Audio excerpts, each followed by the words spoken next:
It's been a long while since the last installment in this series, and a long while since my last commentary video in general, unless you count all those amateur calc and linear algebra tutorials which were for my own studying as much as y'all's. Expect more of those next time midterm season rolls around. Anyways, let's talk about my hunt for good Steam new releases. As a reminder, the goal of this series is to find games that are either fun bad, or good for speedrunning. On my channel, this has been the one series that I've been trying to get back into the most. So much so that I've made the bold move to budget more than $0 for the production of this video. But man, it is an absolute wasteland out there on the all new releases tab. For starters, did you know like 50% of all the games uploaded to Steam these days are AI generated porn games? It's not that big a deal because you can just filter these out in the settings, but I find it interesting since most people don't associate Steam with this at all. But turns out it's like predominantly an NSFW platform. But regardless, 95% of the other games are basically just game jam games that people pay the $150 to upload to Steam. Countless pixel platformers and top-down shooters, all of which I have basically no interest in playing. But after hours of scrolling and giving up a few times, I finally found something.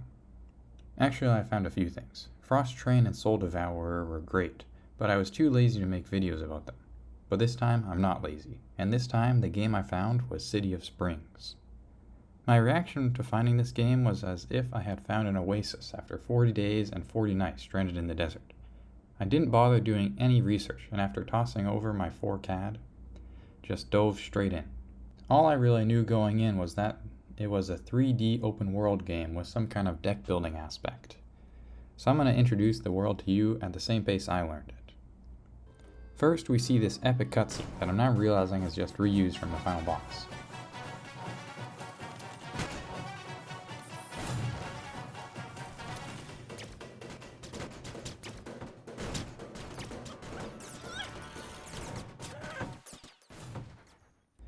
Then, we cut out of that dream or whatever it was into a scene where we're talking to our dad Jacob, who lectures us about how hard work puts food on the table and how great of a person our sister is. Then, said sister shows up, and asks us to go with her to do that thing we'd said we'd do. Jacob says he's off to the lottery, and warns us about the dangers of being unregistered. We chat with our sister Liz and say that getting registered would give us extra rations and the ability to work with tech. But she says that to be registered is to be a slave to the queen. Liz then brings us along on a job from this new guy Boris, whom she is not yet sleeping with, that will earn her some extra rations. Said job is following her around and pulling levers as she puts up posters, which she says it's best if we don't know the meaning of. We then encounter some epic battle music, and more importantly, our first enemy, who we just crouch past. We then get an intro cutscene where we learn that we are living in the last city on Earth. Food and water are scarce, but mostly on our side of the river, which we are not allowed to leave. Liz then gets captured by the Coppers, and is taken off to the Queen's Court for the crime of putting up those posters and being unregistered. So we race off to rescue her.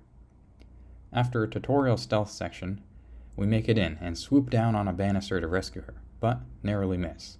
And just as I thought I failed a QuickTime event, the game just carries on. Liz is executed, and we vow to take revenge against the court and its judges bolt by bolt.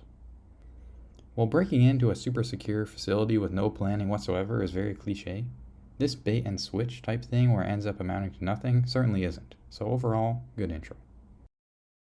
We then get our first combat encounter with the Coppers, while going out to get some parts for Jacob's new butler bot. I'm gonna be honest, combat in this game is a big chore. Coppers will send out bots to attack us, and we have to send out our own bots back, which we pay for with our continuously generating spring power. This is like that deck building aspect I alluded to back in the desert. When you kill Coppers, you get money and upgrade mats that you can use to make new bots. For now, it was kinda interesting, but over time, combat would become my least favorite part of the game. We then comment on how this city is like a broken machine, and get a cinematic where the text Chapter 1 pops up, and I'm like, holy tick, which is a swear word in this city. How big of an experience have I signed myself up for? I then take some time to explore the open world. There are NPCs strewn about, but most can't be interacted with. The main feature of the open world is that there are cameras and Coppers everywhere. Because we were unregistered, the Coppers will attack us on sight. But the cameras just make this loud beeping noise, and then nothing much happens. Unregistered detected.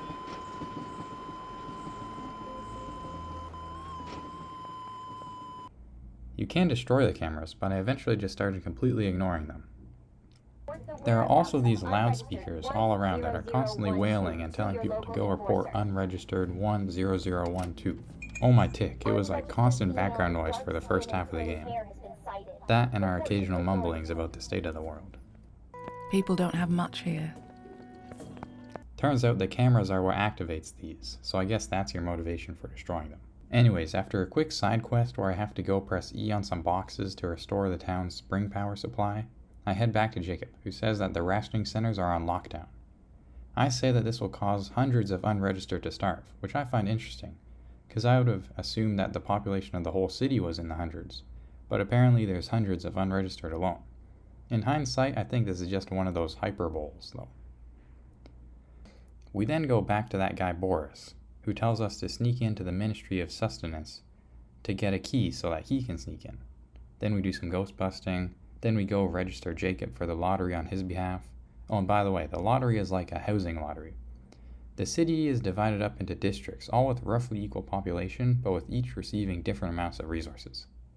We live in the tickiest district, Rivet's End, and lottery winners get to move up to the most luxurious district, the Crown District. Then we sneak into some other ministry and steal some documents that suggest that lottery winners are selected not entirely at random. Then we go to Boris, who reveals he's a moonshiner, and invites us into his operation. On the walk over to get some potatoes, we get our first and only insight into why there is a disadvantage to being registered. This is a big question I had on my mind. After all, being registered would mean we wouldn't have to constantly listen to those loudspeakers.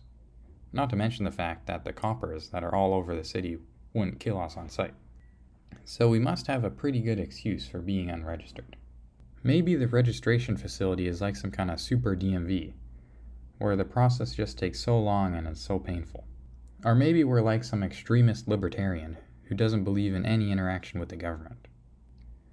Well, it turns out that if you get registered, you have to work a job and stuff. So I guess the reason is just that we're a lazy bum. After dropping off the potatoes, we then chat with this new character Bob, who, after letting it slip that he and Boris are involved in some kind of top secret team, awards us with an access card to Dockside, the city's second worst ward. Then, out of nowhere, one of those judges appears and initiates a boss battle. After our valiant victory, we enter Chapter 2 of this story. And cliffhanger. Okay, so maybe the cliffhanger should have been like the boss battle, but it was basically the tutorial boss, so how much more suspenseful would that have been? Anyways, yeah, that's where I'm going to leave it for the first part of this City of Springs review, or showcase, or abridged let's play. I don't know, this series is kind of supposed to be just documenting my experiences as a Steam prospector. So maybe I should say more like, thanks for watching the first part of my investigation into this particular nugget, which may or may not be gold. Stick around for part 2 to find out. Before we end though, with this being the first major revival of a series on this channel, I want to do a status report on some of the other currently incapacitated series. For starters, we have my main genre, miscellaneous speedruns. This is the one series that never really has gone away, and don't expect it to go away anytime soon. Next, chronologically, is Red Dead Redemption 2 No Hit. This has been done before by some other really small channel called Jordan Hassall, so I don't really want to just recreate that series. Then, Cuphead Shot Showdown. Yeah, I'm just not that interested in this one. Then we have beating Minecraft on every single biome world type. This was a major overscope by me, and I'm not prepared to put in the 10,000 hours it would take to complete. I've thought about turning it into a collaborative project if I can find people to team up with, so not all hope is lost, but all hope of doing it in its current state is. Then there's the AI generated videos. These were fun to play around with, but I've kind of played around with them at this point, so I think we can call that series concluded. Then there's the politicians saying crazy stuff out of context vids. I find these hilarious and will make some more. It's just that good source material is so hard to find. Then there's Geometry Dash stuff, which I've kind of exhausted my interest in. And lastly, there's the math tutorials. This year I'm going to be covering Intro to Computer Engineering, Theory of Computation, Calculus 3, and Ordinary Differential Equations, whatever the heck those are.